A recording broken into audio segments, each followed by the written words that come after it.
So today I thought we'd talk about budgeting again on a thru hike. A lot of people will budget on a thru hike for things that are, just common expenses, maybe some shelter, a hotel, all kinds of town stop expenses, food, beer.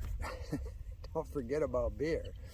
But they forget about budgeting for gear that ends up broken, lost. I mean, something as simple as sunscreen can just magically disappear. God forbid, stolen. And so on my last trip, what made me think about doing this video was I was just out for a few days, and I first day broke my tripod camera holder. So I carry the tripod in the side of my pack with my water bottles, and you can see right at the top here where I broke off the little piece that holds the camera on. The last day, maybe in the last few hours of my trip, I think I just got up and walked away from my sit pad. Didn't notice it for a few hours, so I wasn't going back for a $7 sit pad. But I've said in other videos that it's in my DNA to stop, turn around, and look when I get up to move again, where I've been sitting, maybe having a snack, a lunch, camping, whatever. Just scan the area. So how did that happen to me?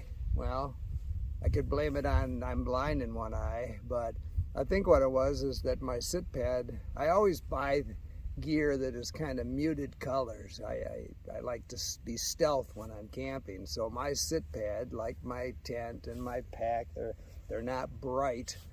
And it was kind of a muted green, kind of like brittle bush that's all over this desert. So I probably did turn around and look right at it, but it didn't catch my eye. So I did replace it, as you can see.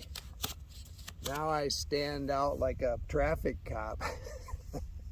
I don't think I'm gonna miss this one because there's not any plants, any place that I hike that are that color.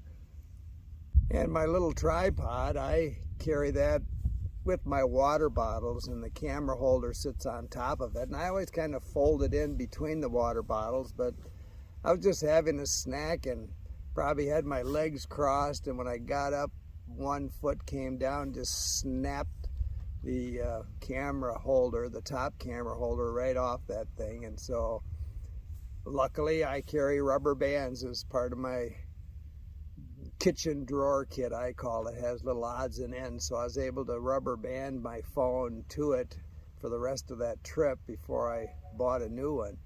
But those kind of things happen, and those are the kind of things that you have to really look out for. So scat happens. Again, building that habit of turning around and looking when you get up to walk away will save you a lot of money. Mine was a $7 sit pad, but you could leave your phone, you could leave some important piece of gear that you're going to want and not have to want to wait for, figure out all the logistics of how to have it shipped to you, where to have it shipped, the expense of buying it. You can solve all those issues just by building a little DNA into you that makes you turn around and look every time, and look harder than I did for my sit pad. And speaking of scat happens, you might want to become an expert on scat. You're going to see a lot of it on the trail. It'll tell you what's in the area when you know who left it there. And you could just start small, like a coyote, it'll have hair in it. So you can tell the difference. Just start with something simple like that. You can tell the difference between coyote and schnauzer, because coyote has hair in it and schnauzers are wrapped in plastic bags. Let's go over that again. Coyote, schnauzer. See how easy it is?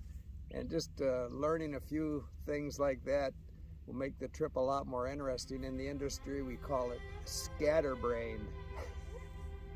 Sorry, just a sick joke. Anyway, keep smiling.